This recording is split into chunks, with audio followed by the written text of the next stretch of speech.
Salut tout le monde, bienvenue sur ma chaîne, j'espère que vous allez tous et toutes bien. Aujourd'hui j'ai décidé de vous montrer comment j'ai réalisé mon crochet faux locks. C'était la première fois que je le faisais donc c'était un peu compliqué.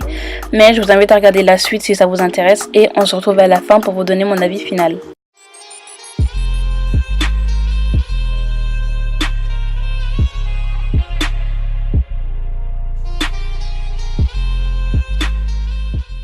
Donc pour ce tuto, vous allez avoir besoin d'une huile ou d'une crème de votre choix. Moi j'ai choisi la Mango Oil de la marque Island Oil, d'un crochet, d'élastique, d'un peigne à queue et bien sûr de crochet. Celles-là c'est les Bellocs de la marque Bobbi Boss. Je les ai achetés au magasin Afroclass à Château-Rouge.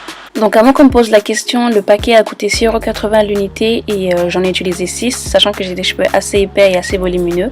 Et il y a 10 locks dans chaque paquet. Et donc c'est tout simplement des locks déjà faites. Donc comme vous pouvez le voir, j'ai commencé avec des nattes collées, c'est-à-dire qu'avant ça, j'avais déjà fait mon shampoing et mon après-shampoing. Donc là, tout ce que je vais faire, c'est que je vais défaire les nattes collées. Ensuite, je vais réhydrater car mes cheveux étaient assez secs ce jour-là.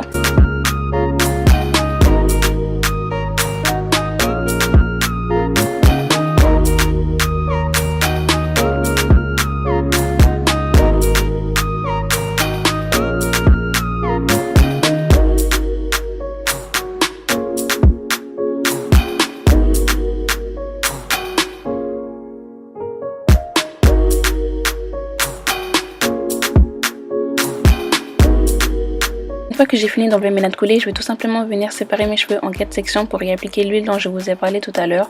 Et je ne l'ai pas montré ici, mais j'ai aussi appliqué de l'eau pour faciliter le démêlage. Pour celles qui ne savent pas, j'ai l'habitude de démêler mes cheveux avec les doigts et d'ailleurs il y a une vidéo qui va sortir prochainement là-dessus.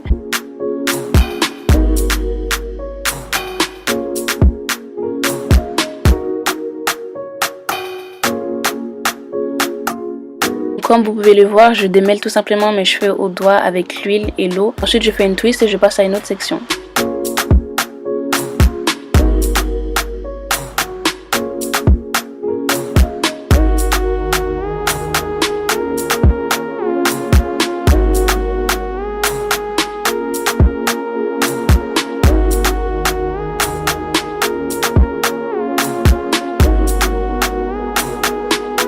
Donc la partie la plus dure est arrivée. Comme vous pouvez le voir, je vais vraiment galérer avec cette méthode là. En fait j'ai tout simplement essayé de faire des parties dans mes cheveux. C'était très compliqué parce que d'habitude je fais ces parties là sans le peigne. Donc tout ce que j'ai fait c'est des petites sections dans mes cheveux. Ensuite je les ai nattées.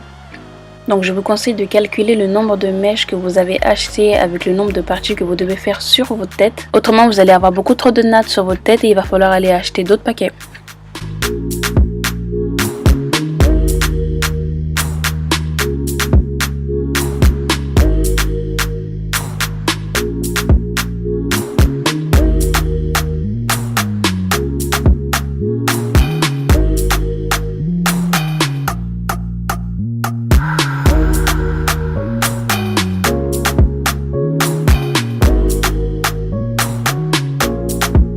Donc une fois que vous avez fini de faire toutes les nattes sur votre tête, c'est le moment d'installer les crochets.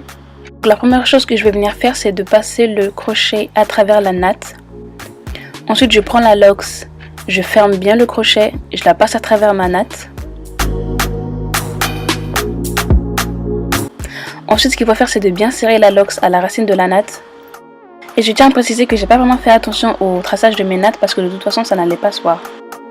Et maintenant je vais vous montrer quelque chose qu'il ne faut pas faire. Donc encore une fois il m'a fallu du temps pour bien assimiler la méthode. Mais tout ce que je vais faire ici c'est de passer le crochet à travers la locks en remontant petit à petit.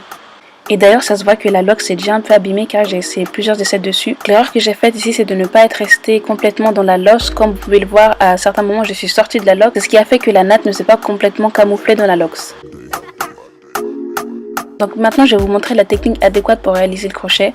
Donc ce qu'il faut faire c'est encore une fois passer le crochet à travers la natte.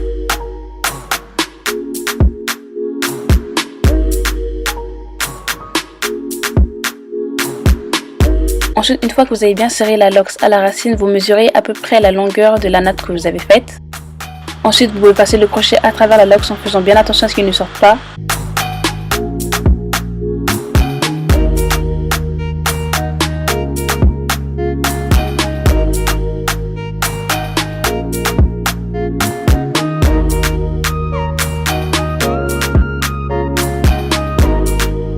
et vous tirez.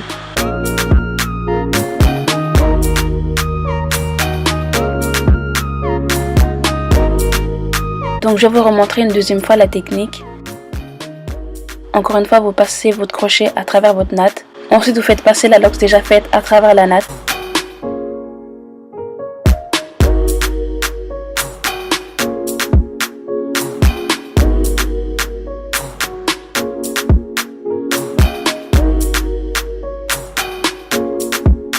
Et encore une fois, vous mesurez à peu près la longueur de la natte que vous avez réalisée. Et à partir de cette longueur-là, vous pouvez commencer à remonter petit à petit le crochet à travers la lox.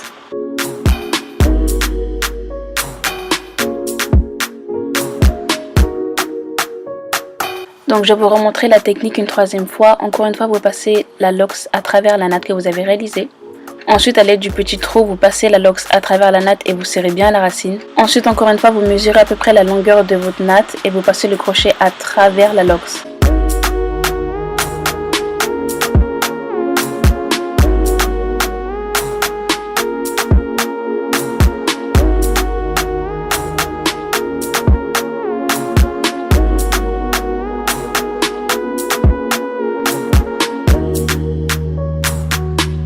Donc voilà à quoi le crochet ressemblait lorsque j'avais fini la moitié de ma tête.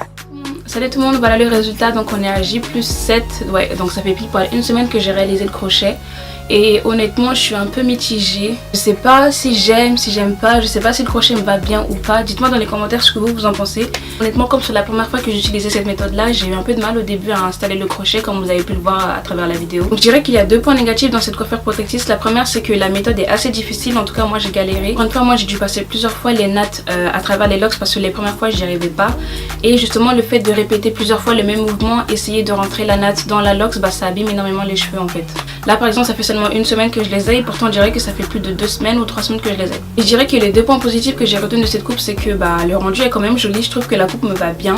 Et le deuxième point positif, c'est que ça a été assez facile. Je veux dire, les vrais locks à faire, ça prend énormément de temps et ça fait vraiment mal au cuir chevelu, tandis que là les locks sont déjà faites, vous avez juste à les acheter et les installer. Et puis je l'ai pas précisé, mais ça m'a pris entre 2h30 et peut-être 3h15, quelque chose comme ça, pour réaliser cette coupe, sachant que j'ai beaucoup de cheveux et que j'ai assez une longueur importante. Donc je pense que si vous avez les cheveux un peu plus fins que les miens et moins épais et moins denses que les miens, ça va vous prendre entre 1h30 et peut-être 3h maximum. En tout cas, j'espère que le tuto a pu vous aider. N'oubliez pas d'aimer, de commenter, de partager si la vidéo vous a plu. Et comme d'habitude, je vous fais plein de gros bisous et je vous dis à la prochaine.